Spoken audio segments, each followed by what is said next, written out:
যখনই অহংকার হবে তখনই তার পতন হবে, আর তখনই পরিবর্তন হবে।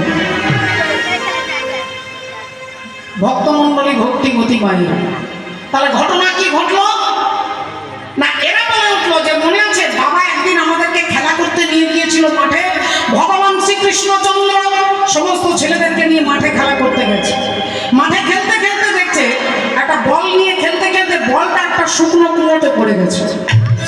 আর যেই বলটা কুয়োতে পড়ে গেছে অমনি ছেলেরা ছোট সেই উঁকি দিয়ে কুয়োর বাইরে থেকে উঁকি দিয়ে বলটাকে দেখছে দেখছে একটা বিরাট বড় গিরগিটি, যাতে অনেক দেশে অনেক জায়গায় ক্যাকলাস বলে গিরগিটি।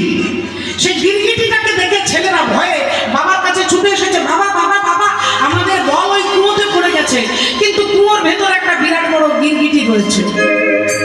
ভগবান কুয়োর কাছে এসে যেই গিরগিটিটাকে দেখেছে, গিরগিটির চোখ আর ভগবানের চোখ এক হয়ে গেছে। তখন গিরগিটির ভেতর থেকে একজন রাজা এসে সামনে দাঁড়িয়েছে। ভগবান বললেন কি ব্যাপার, আপনি কে?